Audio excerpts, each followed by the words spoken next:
Friends, how are you? అందరూ బాగుండాలి, అందులో మనం ఉండాలి. మీ జేపీ. Okay, same topic. క్షణికావేశము. క్షణికావేశంలో మనం తీసుకునే నిర్ణయాలు చాలా మన లైఫ్ని చిందరవందర చేస్తాయి. క్షణికావేశంలో మనం తీసుకునే నిర్ణయాలు, మనం చేసే పనులు, మనము తీసుకునే స్టెప్ నీ జీవితం దాని మీద ఆధారపడుతుంది. గుర్తుపెట్టుకోండి. నువ్వు ఎవరివైనా కావచ్చు, లేడీ అయినా, జెంట్ అయినా, అంకుల్ అయినా, ఆంటీ అయినా, బాయ్ అయినా, గర్ల్ అయినా, స్టూడెంట్ అయినా, ఎవరైనా గుర్తుపెట్టుకోండి. ప్రతి మనుషుడు ఒక సెకండ్ ఉంటుంది.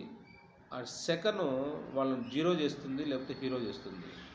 దయచేసి గుర్తుపెట్టుకోండి. క్షణికావేశంలో చాలా ఒక వ్యక్తి మెంటాలిటీ మారిపోతుంది, మైండ్ సెట్ మారిపోతుంది. క్షణికావేశంలో నువ్వు ఏమైనా చేయొచ్చు. డియర్ ఫ్రెండ్స్, గుర్తుపెట్టుకోండి. ఒక వ్యక్తి మర్డర్ చేయాలన్నా క్షణికావేశంలోనే చేస్తాడు.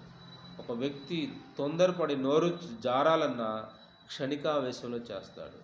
ఒక వ్యక్తిని కొట్టాలన్నా క్షణికావేశంలో తయారు చేస్తాడు. ఒక వ్యక్తి ఏదైనా తొందరపడి ఒక పని చేయాలన్నా, ఒక మానభంగం చేయాలన్నా అది క్షణికావేశమే.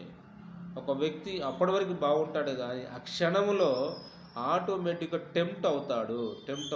టెంప్ట్ అంటే ఒక వ్యక్తి మానభంగం చేయటమే కాదు, టెంప్ట్ అయ్యి మర్డర్ చేస్తాడు, టెంప్ట్ అయ్యి తిడతాడు, టెంప్ట్ అయ్యి కొడతాడు, టెంప్ట్ అయ్యి ఏది పడితే అది చేస్తాడు. డియర్ ఫ్రెండ్స్, గుర్తుపెట్టుకోండి.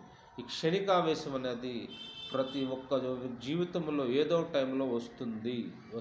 వచ్చినప్పుడు ఒక సెకండ్ ఆగండి. ఇది నేను చేయొచ్చా, చేయకూడదా? ఈ పని నేను చేయొచ్చా, చేయకూడదా? చేస్తే నా ఇమేజ్ దెబ్బతింటుంది, చేయకపోతే ఉంటే మంచిదని ఒక సెకండ్ నువ్వు ఆలోచించగలిగితే ఖచ్చితంగా నీ జీవితము హ్యాపీగా ఉంటుంది. క్షణికావేశంలో చేసినవి చాలా ఉన్నాయి. ఓకేనా?